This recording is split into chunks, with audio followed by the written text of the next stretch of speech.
Jhalod Sai group દ્વારા વાત્ય ગાત્ય રામસાગર તળાવમાં ગણપતિજીની પ્રતિમાનું વિસર્જન કરાયું. આ તારીખ 14/9/2024 શનિવારના રોજ સવારે 8 વાગે મળતી માહિતી મુજબ ઝાલોદ નગરમાં ગણેશ ભગવાનની સેવા પૂજા પૂરા ભક્તિભાવ ભર્યા વાતાવરણમાં થઈ રહી છે. ભારે હર્ષોલ્લાસ ભર્યા વાતાવરણમાં ગણપતિજીની સ્થાપના કરવામાં આવી હતી. ઝાલોદ નગરના વાલ્મીકી સમાજના સાઈ ગ્રુપ દ્વારા સાઈ મંદિરના પટાંગણમાં ગણપતિ સ્થાપના કરાઈ હતી. દરરોજ ભક્તિભાવથી વિવિધ પ્રોગ્રામો કરી ગણપતિ બાબાને વધાવવામાં આવ્યા હતા. આજરોજ સાઈ ગ્રુપ દ્વારા જે કહી શકાય કે ભક્તિભાવભર્યા વાતાવરણ વચ્ચે ગણેશજીની પ્રતિમાનું વિસર્જન કરાયું હતું. સાઈ ગ્રુપ દ્વારા ડીજેના તાલે અબીલ ગુલાલની છોડા ઉડાવતા ભક્તિભર્યા વાતાવરણમાં નાચતા ઝૂમતા નગરમાં શોભાયાત્રા કાઢવામાં આવી હતી. ઝાલોદ નગરના રામસાગર તળાવમાં પૂરી આસ્થા સાથે સાઈ ગ્રુપ દ્વારા ગણેશજીની પ્રતિમાનું વિસર્જન કરવામાં આવ્યું હતું.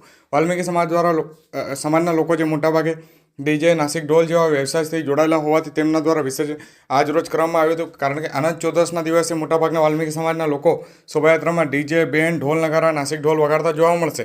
લોકોને મનોરંજન આપનાર વાલ્મીકી સમાજ વ્યવસાયને લઈને બાપા સેવા 7 દિવસ કરી હતી અને તેમનું કહી શકાય કે તે વિસર્જન દરમિયાન જે વાતાવરણ ગણપતિ બાપા મોર્યાના નાદ સાથે ગુંજી ઉઠ્યું હતું.